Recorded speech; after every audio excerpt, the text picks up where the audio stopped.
What about it, YouTube? All right, usually I don't take notes or write things down. I just kind of go off the top of my head.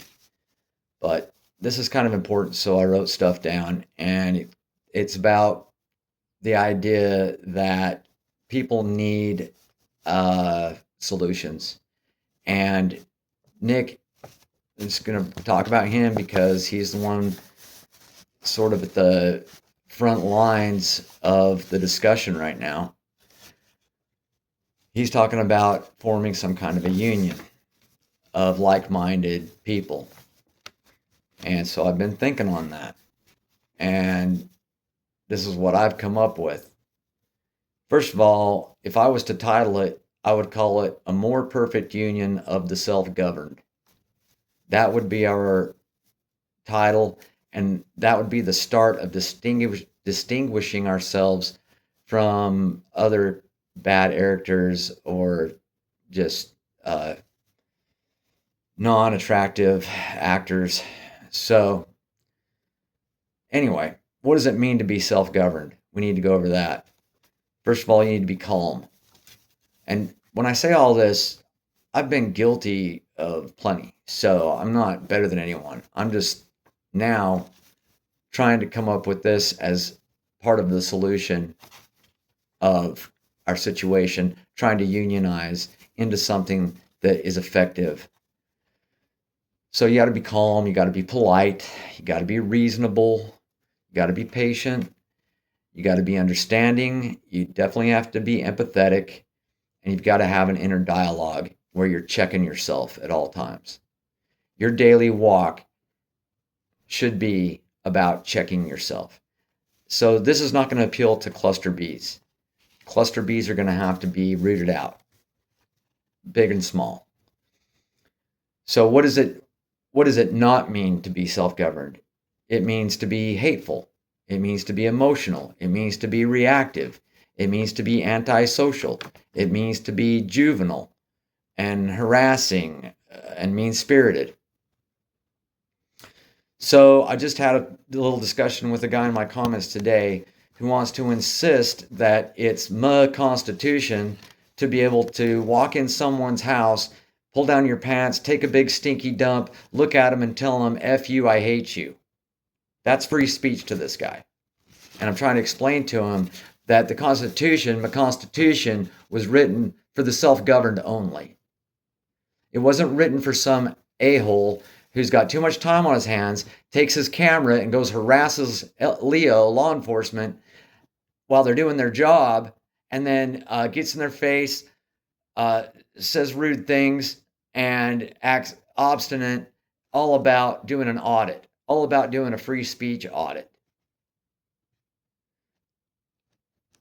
Again, there's the right way to go about things and the wrong, and that's going to get you nowhere. You're going to make no friends. You're going to look like crap in public, and you're only going to entertain those low IQ spurgs or whoever's out there that will take you down into a trap. There's wide open traps set for you to fall into, and going down that road, pushing your way that way, that's what's going to get more free speech laws.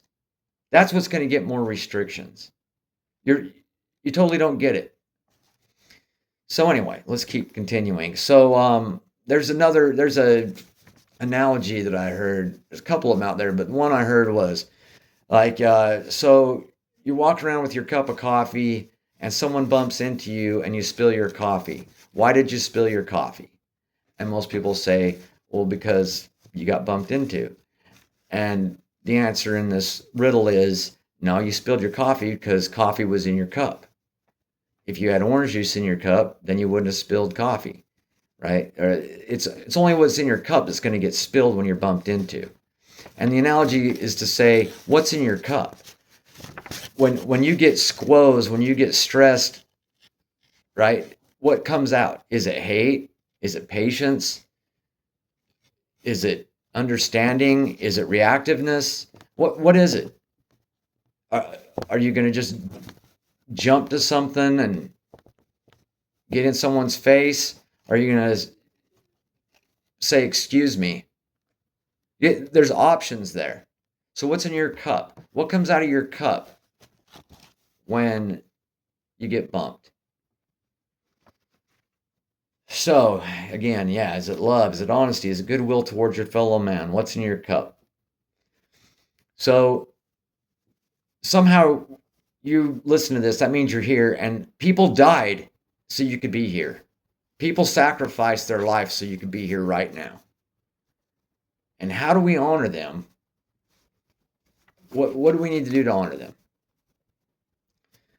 Jesus died and overcame death,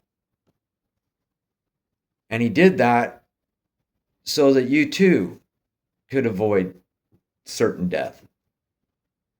So how do we accept his offer for eternal life? You can't cast out evil with evil. You can't even identify or define evil if you cannot be self-governed. So our Constitution was built for the self-governed. If that's what we want to stick with, which I'd say let's try, I'd say we need to start with being self-governed. It starts with you. All right, now on to how to move on from here with our union, right? Well, I think we need to follow the KISS method.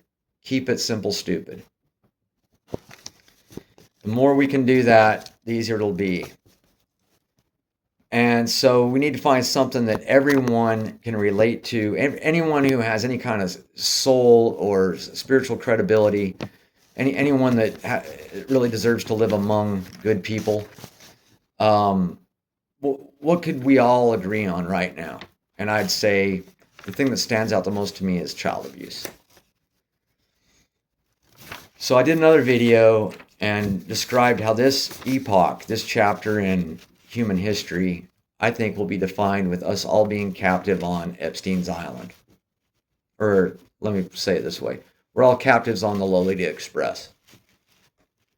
And we're being forced to see it all and to soak up all the trauma that goes on, and to have to do it while our world leaders are involved openly and shamelessly, covering it up, dip, dodging, and diving. So again, to try to process that trauma is impossible. You cannot come out of that with any kind of sanity unless you're careful. So, since we're stuck on the Lolita Express, and the next stop is Epstein Island, the Great Reset, the Golden Age, the Jew World Order, I'm saying this: the only way we can escape this is to start with prayer. Don't laugh. You need to start with prayer. Prayer. Pray for yourself. Pray for your health. Pray for your enemy, that he changes his ways. Pray for the winds to change. Because that's what it's going to take. You're not going to go storm the cabin. You're not a pilot. You're not going to go storm the cabin and solve anything. You're not going to kick open the emergency door and save yourself. So being stuck, you need to pray that the winds change. And I mean that they change big. That those winds change to the point that the people who've got you captors on that plane, they start to crap their pants. Because they can see that the plane's going down and they have they're headed for imminent demise. And if they get to that point, they'll hand the controls over to anyone that might be able to save them. Like I said, though, you're not a pilot. So at the point that the controls are handed over to you, you are going to have to be of righteous authority. And you are going to have to be unblemished. And you are going to have faithfulness in the Lord, that when you take over that wheel, that He will do the steering. So we jumped into a big parable metaphor there. But the winds have to change. The public sentiment has to change to where everyone's willing to walk away. A wholesale rejection of this system and the people running it. A wholesale identification that the sedition starts with them. And that the only way to get back, to have any hope for a decent future of humanity, is like I say. So, if through our prayers, through our righteousness, we can get the winds to change to where the jig is up, that's when we will be given the controls, but we'll have to take those controls with complete faithfulness. It's a big ship to try to it's a big plane, you know what I mean? So it's as crooked and evil and corrupt as it all is, it's not something that the corner store manager can take over with his experience. So we're going to have God on our side. All right, let's start this discussion. A more perfect union of the self-governed. That's what I want to call it. We'll see if anybody likes it. God bless.